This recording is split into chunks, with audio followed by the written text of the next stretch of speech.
Hello, how are you? I'm so good. How are you? I am very good as well. I'm excited. We're continuing our series of how to plant a butterfly garden. Tell them. Have we got a treat for you today? We'll be talking about shelter.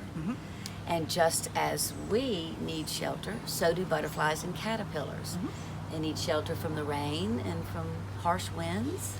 Yes, so man-made materials like walls, fences, buildings, the eaves of the building. Organic structures such as plants or trees. Yeah. The leaves on certain plants. So, And then some very inorganic office-made materials. Remember back that of a one? computer. Yes, the back of a computer. We'll show you that image as well. That was quite the surprise. Yes. Yeah. Do you remember the first time you saw a chrysalis in a sheltering place? Oh my goodness, yes. It's the image that we titled The Image That Changed Everything. A very seminal moment. But did you remember that we filmed that? And I found that film. And it's kind of funny. A very unintentional filming, I think. Yes, I think we kind of leaned into the frame, but we're going to drop that in as well. Well, certainly you want to relive our first moment, right? That's right, get a few laughs. At our expense? Always. Yes, that'll be fun. Yeah. Okay. We have this magnificent garden we want to show you that incorporates all of these aspects of shelter. So, come join us. Shall we go? Come along. Look, Farron, we have found a piece of heaven right here. The homeowners have graciously invited us in to explore their lovely courtyard garden. And right off, you can see the elements of shelter that butterflies and caterpillars and other creatures need. You got the man-made shelter in the wall of the home on the left, and in the brick courtyard walls that surround the garden. And look at that tree, would you? Magnificent. That oak tree provides shelter as well. And I know that we speak mostly for butterfly gardens right now, but can you imagine the shelter that is for birds Oh, yes. and other of our wonderful animals in the animal kingdom? That's right. Let's go in, shall we? Let's go.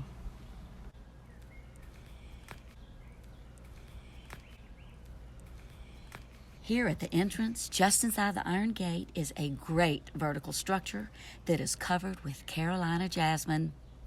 This vine-covered trellis is another great source of shelter for creatures. Can you imagine that if this homeowner had milkweed planted nearby, how many little empty chrysalis shells we would find where they chose this trellis for their sheltering place? Agree. Agree. It's also a great design element that creates privacy for the homeowner. Yes, I love that as we approached the gate, we could not see into the courtyard. That's right. But it makes you want to peek around the corner, and it offers intrigue to the visitor. Well, let's go peek around the corner. Okay, let's do. These courtyard walls, as well as the brick wall of the home, create a windbreak for butterflies. There are so many features that make this garden entrance inviting, including the aroma of this jasmine. Does it not smell divine? It's wonderful. And this curving brick path, they've softened the corners with these planters. Suzanne, do I hear the sound of a fountain? I think so. A perfect garden feature to offer a meditative, serene state. And look up to the left at this climbing hydrangea. I've been told that it's a good nectar source. Absolutely, and it's beautiful. Oh, it's beautiful. We need to come back when it's blooming. Let's do. Okay. Notice the different layers in the landscape. You have shrubs of different heights, varied texture of the leaves. There are coarse leaves and smooth leaves, large leaves and small. And this blooming plant here, if you can zoom in on it, Farron, our viewers probably recognize this as an Oakleaf hydrangea. It is native, and it's a great source of nectar and shelter. It gets rather large, but it's a good woody shrub that's substantial for structure. This ground cover is a great solution for keeping weeds choked out. Great choice here. And I want to just comment that all of these plants are thriving under this old oak tree. The homeowner has made really good use of the leaves that fall to the ground. We'll speak about this more in depth in another episode, but they have not removed the leaf litter because it is so healthy for this garden. The fallen leaves hold the moisture in the soil, so less irrigation is needed. And it also helps choke out the weeds as well.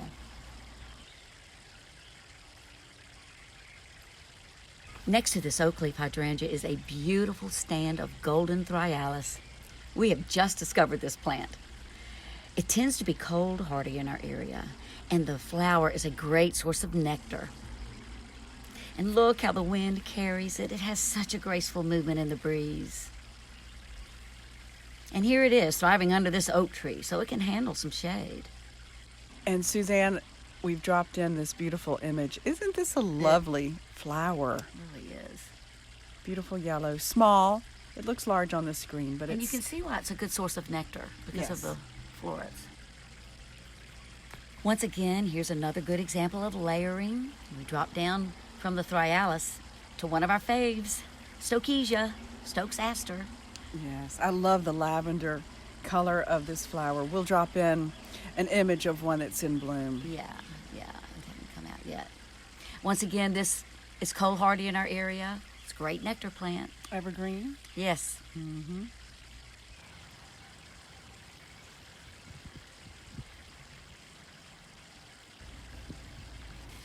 And as we drop down from this thryallis, we have some other varied texture with that little African iris. We have some blue salvia. We have the little orange zinnias. The zinnia and the salvia, once again, are good nectar plants.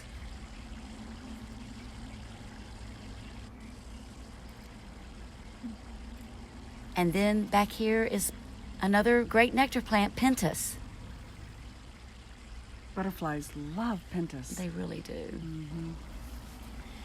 Farron, one of the things I love about what the homeowner has done is that they have taken all these hard surfaces, the iron fountain, the bricks and concrete of the wall, and they've softened them with these diverse flowers and varied containers.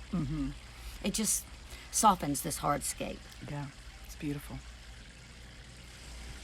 Hey, Suzanne, in the midst of this softness, let's sit for just a second. Take a deep breath. And why don't we have just a few seconds of stillness, taking in this amazing beauty and the gift of this courtyard? Yeah, great idea.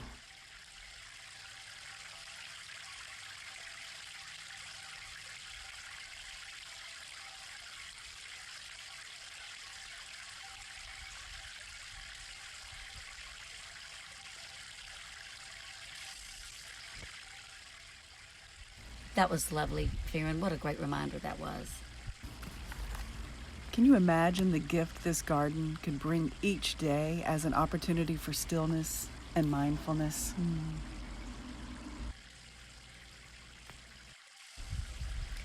You know, another unusual feature of this garden is this mirror. It's so unexpected, but it adds a depth as it reflects the fountain and other pretty views depending upon where you're standing.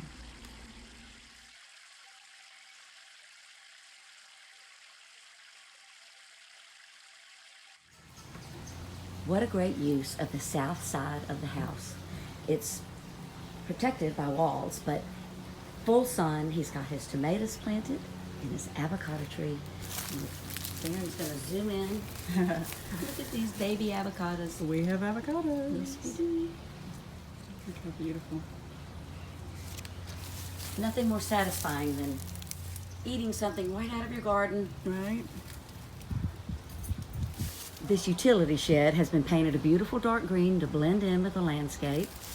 He has his extra bale of pine straw ready to fill in some places that need it. They have paved the entrance with this beautiful old brick. Just such a lovely touch to such a utilitarian space. Every avid gardener has a utility space in their garden where they take cuttings and create new plants to pass along to their friends or just to fill in their garden. And look how neat and lovely this is done. It's all weed free. He's very meticulous about pulling the weeds. I am confident they do not use chemicals to get up their weeds. Here's a beautiful shady corner under a young live oak tree. And look, there's some native columbine. It's not blooming. I'll have to drop in a picture of the bloom, but it's a beautiful, healthy plant. It's a great nectar plant. With beautiful flowers. Yeah. Mm-hmm.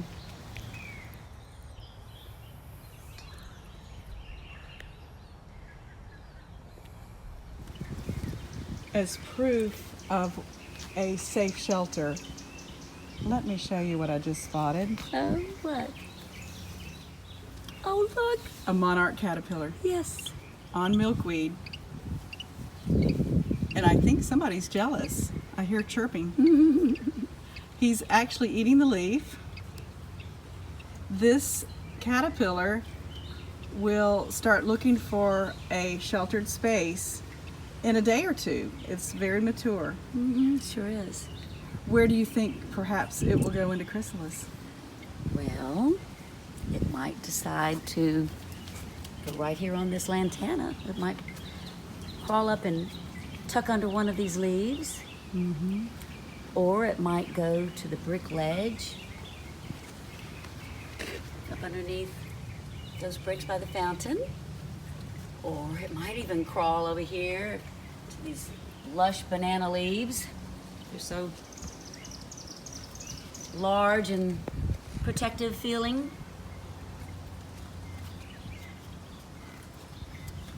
Well, wherever he seeks shelter, I feel confident that in 2 weeks' time, this homeowner will have a beautiful monarch butterfly. Oh, yes. Theron, before we leave, I just wanted to pause a minute and just comment on how much love has gone into this garden. They have taken such care with every detail.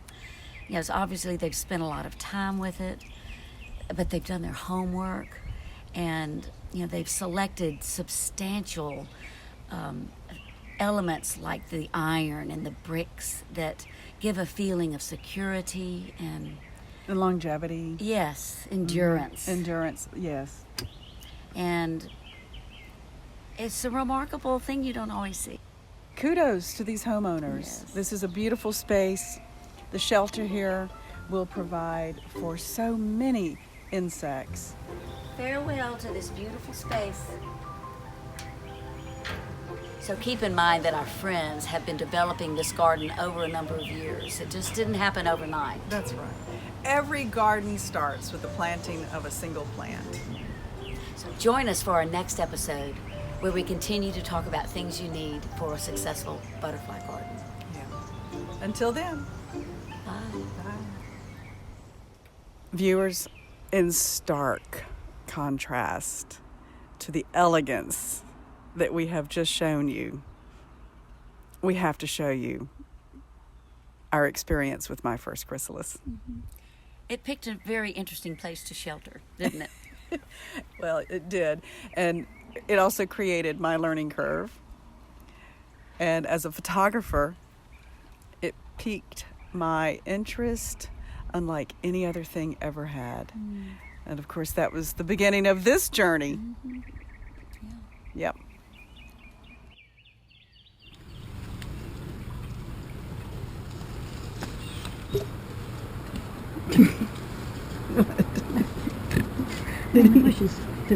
Did he want to get involved? The gardenia's in on the action. Yeah. All right, I want to move this back around from this angle because this is the more colorful angle. But as we bring this episode to an end, here are a few of the most interesting places that we have found chrysalids over the years.